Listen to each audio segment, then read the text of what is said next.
Good morning. Hey y'all.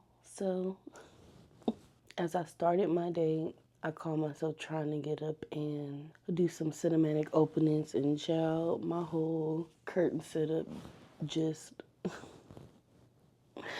went kaput. And so I had to fix it. It's back up though. It's one of those extending curtain rods, and the curtain was a little heavy, so it extended out too far on the other side. So, yeah, but that really made me think of something, a reoccurring theme about how we look at social media and how we view the people that we follow on social media and how we relate to these people and how we relate to what information and stuff we receive from social media. I really had the expectation that I was going to get some really good shot. Opening the curtain, just something simple, cinematic. And child, that went kaput. But we don't show that stuff a lot of times. You usually see a small, eeny, teeny, weeny, little bitty percentage of what happens in somebody's life. 9.9 times out of 10, you're going to see what they want you to see. It's usually curated. I don't show y'all everything. I think I've become way more comfortable within myself to even, for instance, get on social media without any makeup. I used to not even walk out the house without a full face of makeup. So I'm just a little bit more comfortable in my skin. I'm like, hey, whether there are flaws or different things that I don't like, I'm working on those things. But that's not the point I'm trying to make. What I'm trying to make is, yes, there are elements of truth that you see on social media about people's life because they're sharing moments from their life, but most of the time it's what they want you to see. So it's usually snippets. So it's not even like you're seeing a fraction of my day. You're usually seeing a fraction of many days put together. So think about how much you're really seeing from me. We have to be careful and sober minded. People get so invested in who they follow and they feel like they know them so much, but you only know a piece of me. And I think there does come a time where you should be transparent. You could, possibly help somebody else in their journey. It doesn't always have to be deep, but sometimes it is that deep. You can help somebody get through something, or sometimes it's just the mundane things or the small things like, oh, I didn't know you're supposed to do that when you wash your clothes. Thanks. So I think there should be a level of transparency. You should be authentically you, show some of the hiccups of life in order for the greater good as far as helping others. We're humans. There are layers to us. We all have good and bad and things that we have to work through. But you can say, I relate to her. I think she always laughing, which I am, but you don't know that I've spent a better part of this year, or like especially last year, walking with people through grief. You don't know that. People are going to paint this beautiful picture. Oh, they have such a happy family. Oh, they're so beautiful and they kids. But you don't know that he beating her upside her head. And it doesn't always have to be that extreme. But what you can't do is you can't like peg your entire existence on people on social media, because they're going to show you what they want to show you. And then even when in regards to what information we get from social media, there is such a thing as fake news, guys. So we tend to nowadays take what we hear and just run with it. Oh my God, this done happened and this is true and blah blah blah. And it's like, I literally can make up anything on social media. I can make up anything. Like, it's fake news out there, so you need to be careful. And child, take a break. If you cannot handle it, take a break. Like, there literally was an entire generations that had nothing to do with social media, didn't know nothing about internet, and lived a wonderfully healthy life. I mean, we was out there living a good life without the internet. I thought about it and I said, you know what? God knew that I was supposed to be in this world at this time. He said, I want to make Deidre, and I want her to be born in the time period where she will be alive in 2024. And he knew all the craziness and all the, there's some crazy stuff happening in this world today. He knew everything that was going to happen and that was going to exist, but he still said, I need her to be there. I don't need her to be born in the 1800s. I don't need her to be born in 40 BC. I don't need her to be born in the 60s. I need her to be in the earth where she's alive in 2024, because there's something in her that is an answer to the world. There's something in her that her purpose is going to serve the world for the greater good and help somebody else for my kingdom. And so here I am. And so that gave me an assurance when I thought about it that way. Like, no matter how crazy it gets out here and what people do, like, I'm assured that God has me and that I was born for this time. And that whatever my journey looks like and whatever I do, whether that is in my creative journey, in my career, in life with my family, I was born for this time. It's not about fame, folks. It's not about the success that we think about. That's not what I hang my life up on. Like, at the end of the day, if I don't get another follower, I'm going to continue to do what I do. You know, whether it's I'll be doing content until I feel like I'm not supposed to, because I don't know what this is supposed to turn into, but I just feel like I'm supposed to do it. But I don't know who I'm helping or who I'm bringing joy to or what answer I am. Or what I do, what answers I provide for somebody that I might not ever know. But it doesn't matter that I'm famous, because that's silly. Like, fame is, child, that's a whole nother story. We don't get into that. I had a conversation the other day, like, everybody want to be famous, but baby, it ain't about that. There are people that I've read about and watched documentaries about that are hard down. They had literally, I'm like, why doesn't anybody know about this? And it's like, this person really saved hundreds of people's lives, or thousands, or not even in the hundreds, but they really significantly did something in the earth. And sometimes that is in a small town. Sometimes that is in a small group of people, or for it's just one person. And it's like, does their life not matter as much because they're not known? Everybody knows their name as a celebrity. That's something that is man-made, and that's in this world that society has created, and it's not what you, baby, it's not what you want. It's pretty dark if you ask me. But that's a whole nother story. I won't get into that. I've talked enough, but I just wanted to share that, and I thank you for listening to that moment. So I am working on Girl You Rock Conference. It's the women's conference, our annual women's conference. I love it. It's so wonderful. My pastor, Lisa Duhart, she's so beautiful. I love that woman. So she's leading the charge, and I'm so excited to be a part of that and working that out. And so I'm working on today launching, getting ready for registration, opening up at the end of this month. And so I'm going to be building out the website today and getting like the stuff ready for registration, graphics and stuff. And I'm just going to kind of map, I don't know how much I'm going to get done today, but I'm really going to map out like everything I have to do graphically, and then I'm going to be divvying up between the other graphic designers as far as social media marketing, graphics, and the stuff, the print deliverables, and how the state is going to be and everything. We have a nice idea. So yeah, I'm going to be mapping that out today.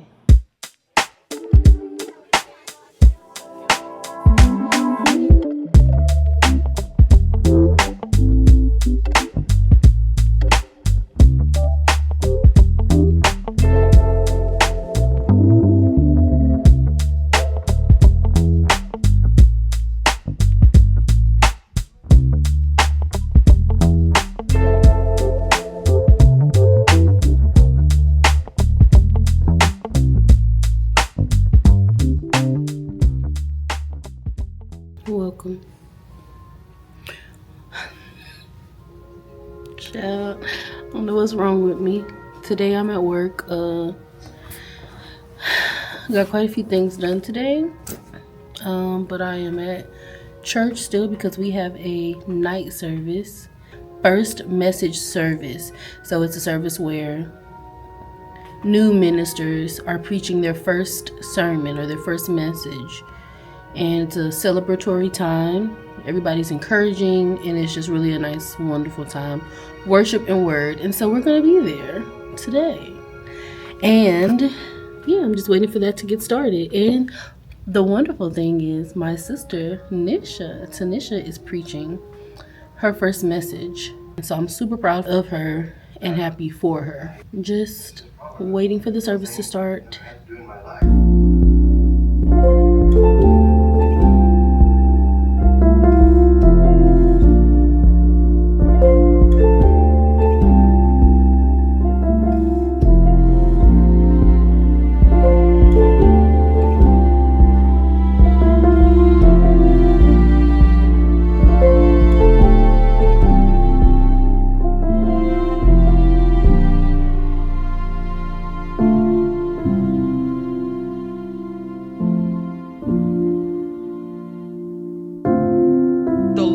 wants to expose the scheme. I think the enemy tries to get us to believe that God is just this God that plays mind games with us.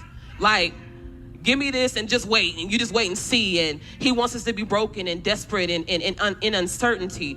And the Lord has shown me, when you die, when you finally live a life laid down, I will show you. I'll partner with you. You'll know my will. You can discern my will. And then it goes on to say in verse 2, that it's good and it's pleasing. Like, what I have for you is way better. Way better than what you can imagine. But I stand here before you because I know I'm surrounded by so many people with potential, and oftentimes I hear the fear, and I hear the anxiety, and I hear like, well, I'll do it, but then we don't.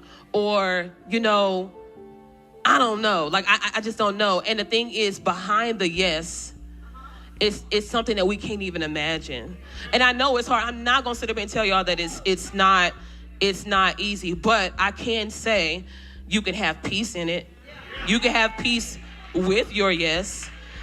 And something the Lord shared with me, he said, a lot of times when we get in tussles with God, it's because we haven't been sitting with him. I think sometimes when we get from our rightful place and we stop prioritizing staying at his feet, we stop prioritizing, well, Lord, what is it that you want me to do? When we just, even something as small as just acknowledging him as God, we lose focus.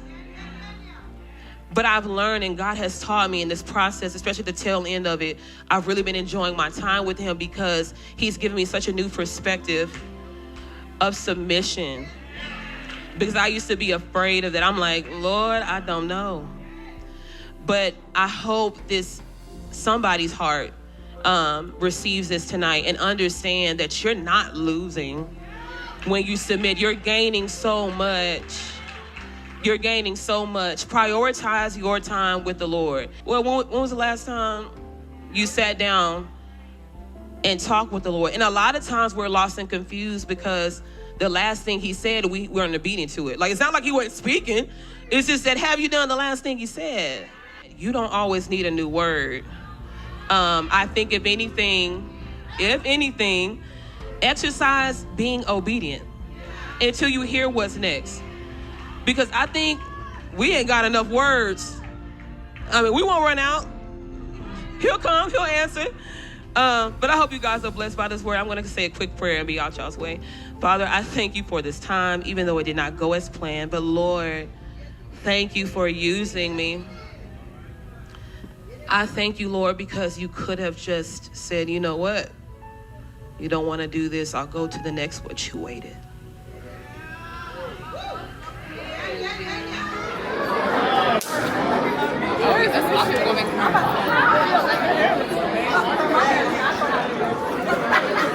What's that? Oh, it's a camera. Come on, y'all. No, I know. It's actually small. I put an extra handle on it. Mm-hmm. Well, y'all want me to take a picture? I don't never take pictures like that. For real. It's like she hanging off of her leg. On camera? Yeah. Are we in video?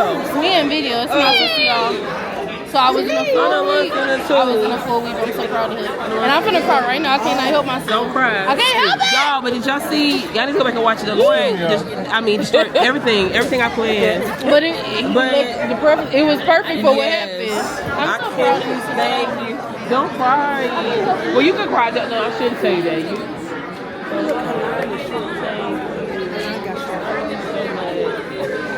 Don't cry. You're gonna make me cry.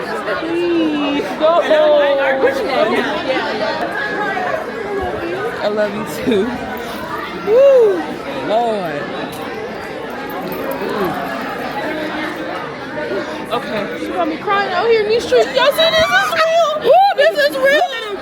This is real. Oh, shoot. You say fake, you too. You say fake. What a beautiful time. Such a beautiful time. Now we are on to celebrating one of the smallest members of the familia, Kyron's 3rd birthday. Let's go.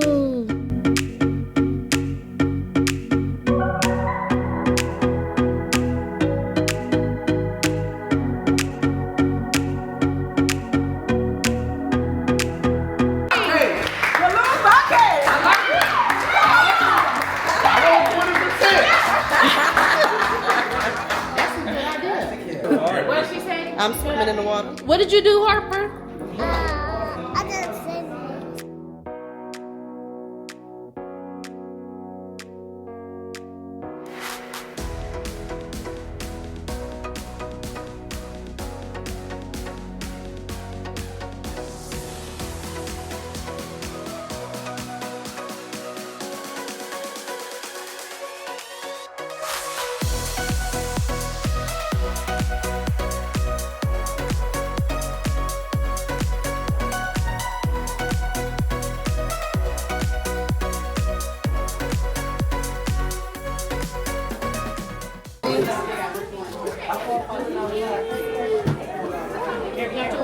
All right. Hold on. On the count of three, everybody, as Ron's not here.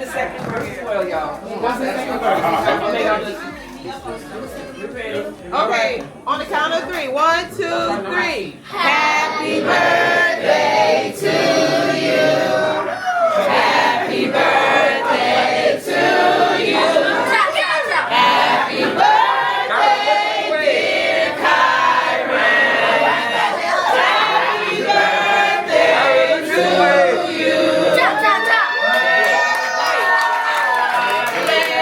you. May God bless you.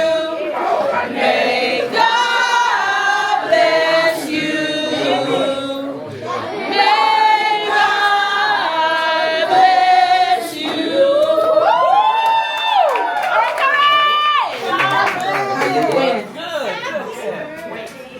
Oh, he ain't gonna blow it out. He don't even want to. Oh. You want a cake? You want a cake? Oh my goodness. Thank y'all.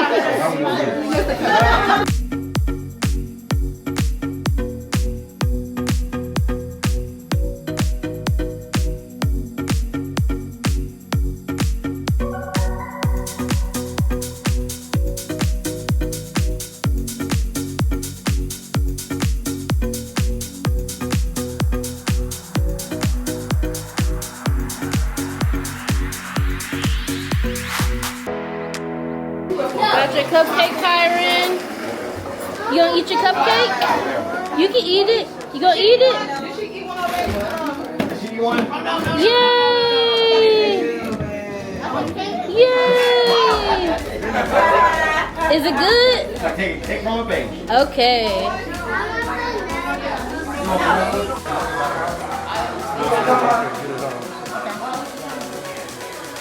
What's the word on the street? Oh, It's the ball. Did they break the ball? I know he's little, right? What's on the street? I don't know. I start school in 2 weeks. Whoop whoop. I start work on Monday, Whoop whoop. and I need to get these bills paid. So go ahead and cash out Essence of Dance if you looking to bless. That's all I got. Bye. Bye, y'all. And that was the old school throwback kids party. Happy birthday, Kyron. Thank you so much for sticking with me through this video and tuning in to my little corner of the world. And I hope to see you all next time. Stay tuned. Watch some more videos.